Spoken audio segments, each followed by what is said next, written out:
Hi, gorgeous sunny day. It seems such a shame to shut it out, but that's what happens if I pull the curtain. You can't see anything. Anyway, I finished another one from the Carnegie, the Yoto Carnegie Award long list, and it's A Way with Words by Sophie Cameron.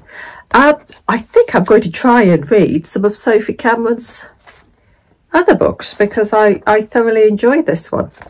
And it's so much to think about, but I'll go on to that after I've read it. It's a book about friendship, communication, and this magical realism in here as well. Imagine a world where everything you say, every word, you don't just hear it, you see it visibly. Every word has a different colour depending on the emotions, and each person's words have different shapes, sort of like a fingerprint. Words have individual shapes. I want to talk about that one in a minute, but the book itself, you've got 11-year-old Gala who has moved from Catalunya in Spain to Scotland with her father Geordie to set up home with Geordie's partner Ryan. So she, from being a girl who is loud and really, really talkative, she is in this school where she struggles to understand and she struggles to be understood. She struggles with the language. And what I liked about this, I thought this was such a lovely way of doing it. You can never find anything now, can you? Whenever you're looking for something, you can't find it. What the author's done is, in conversations with Gala, she does this. Can you see? The words that Gala can't understand, she does squiggles. So you've got bits of sentences and then a squiggly line and then the rest of the words. So it shows that Gala's not picking up the words. This sentence, well, I'm if me.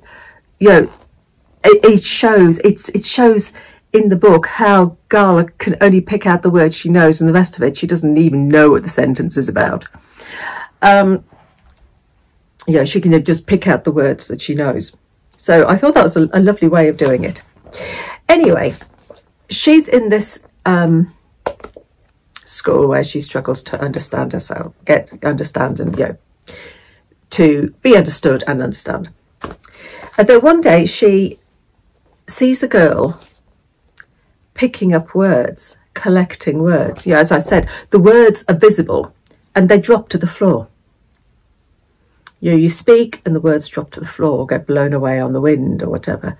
And she sees Natalie, this girl, picking up words, collecting them. And she befriends her. And there's a bond between them because Natalie is a selective mute. She finds it really, really difficult to talk in certain situations. Her anxiety stops her communicating. And they have this bond, and what they decide to do is, using the words that Natalie's collected, they make poems of all these recycled words to give to people in their classroom. Little poems of positivity, little poems of hope. And these are very, very well received until the day when something happens. And this thing that happens, I'm not going to tell you all the plot, you have to read it yourself. When this happens, then the two girls are forced, oh, my computer's just gone off again. The two girls are forced to speak out a thing that they'd never normally have the confidence to do. One, because Natalie is a selective mute, and two, because Gala finds it a struggle to communicate in a language that isn't her own. It's a book that looks at friendship, it looks at bullying, it looks at social anxiety.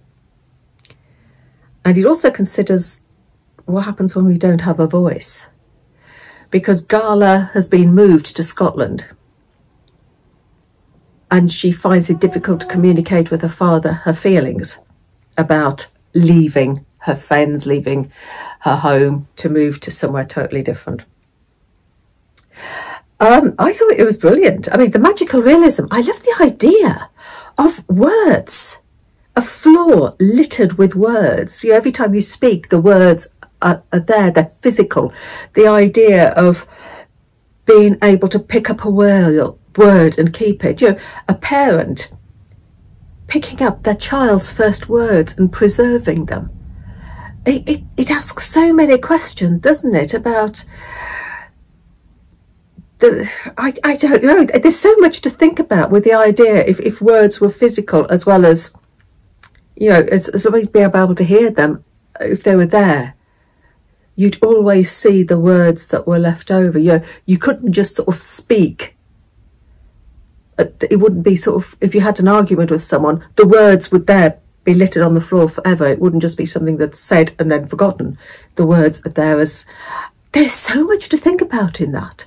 I know I've gone off tangent a bit, but the idea of having physical words that you sort of sweep up, you know, sweeping your words under the carpet. And I just thought it was a fascinating idea. And I'm still trying to come to terms with all the sort of thoughts that I've got in my head about finding words everywhere, being surrounded by words, being lost in words. I mean, it just, there's so many. Oh, I just thought it was a super concept. But the book itself, tens and overs, and it would be an ideal book to talk about bullying and communication and words. I thought it was great. So, Away with Words by Sophie Cameron. It's on the Yoto Carnegie long list for this year. So happy reading. Take care.